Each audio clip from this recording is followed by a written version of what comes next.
Assalamualaikum warahmatullahi wabarakatuh. Perkenalkan, saya Revana Loka dari Fakultas Matematika dan Ilmu Alam dari Prodi Biologi. Baik, di sini saya akan mempresentasikan mengenal jaringan tumbuhan. Apa itu jaringan tumbuhan? Jaringan tumbuhan adalah sekumpulan sel yang memiliki bentuk dan fungsi yang sama. Secara umum, jaringan tumbuhan dibagi menjadi dua kelompok besar, yaitu jaringan meristem dan jaringan dewasa. Meristem adalah jaringan yang aktif membelah, sedangkan jaringan dewasa adalah jaringan yang sudah berhenti membelah dan memiliki fungsi khusus. Yang pertama itu adalah jaringan meristem. Meristem ini adalah jaringan muda pada tumbuhan dengan sel-sel yang berukuran kecil, dinding sel tipis, serta inti besar. Jaringan meristem ini dibagi menjadi tiga. Yang pertama itu ada meristem apikal, terletak di ujung akar dan ujung batang. Fungsi utamanya membuat tumbuhan bertambah tinggi atau memanjang. Yang kedua itu ada meristem lateral, berada di ujung kambium. Meristem ini membuat batang dan akar tumbuhan bertambah tebal. Yang ketiga itu ada meristem interkaral, berada di pangkal ruas daun, misalnya pada rumput.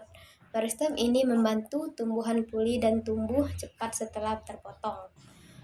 Meristem adalah pusat pertumbuhan. Tanpa meristem, tanaman tidak akan bisa bertambah tinggi ataupun tebal.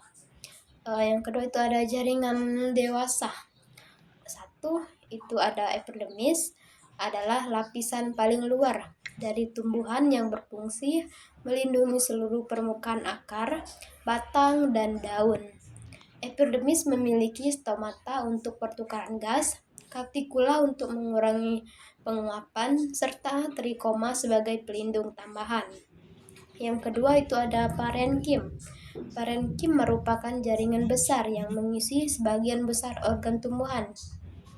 Jaringan ini berperan dalam fotosintesis, menyimpan cadangan makanan, serta berproses penyembuhan ketika jaringan tumbuhan rusak. Parenkim adalah jaringan yang sangat fleksibel dalam tumbuhan. Yang ketiga itu ada kolenkim, adalah jaringan penguat pada bagian tumbuhan yang masih muda. Sel-selnya hidup dan memiliki penebalan tidak merata pada dinding selnya. Contoh, sering ditemukan pada batang daun atau tangkai daun. Yang keempat itu ada selenkim. Berbeda dengan kolenkim, selenkim tersusun dari sel-sel yang sudah mati, namun dinding selnya sangat tebal dan keras. Jadi, fungsinya adalah memberikan kekuatan penuh pada tumbuhan dewasa. Contoh, serabut kelapa atau lapisan keras pada biji. Yang kelima itu ada ilem dan floem. Selanjutnya itu ada jaringan pengangkut, yaitu ilem dan floem. Ilem bertugas mengangkut air dan mineral dari akar ke daun. Floem mengangkut hasil fotosintesis dari daun ke seluruh bagian tumbuhan. Jadi, dua jaringan ini bekerja seperti pembuluh darah pada tumbuhan. Yang terakhir itu adalah, jadi saya telah mempelajari dua jenis jaringan utama pada jaringan meristem dan jaringan dewasa. Masing-masing jaringan memiliki peran penting untuk pertumbuhan dan kelangsungan hidup tumbuhan. Baiklah, itu saja pemaparan materi dari saya yang saya dapat sampaikan.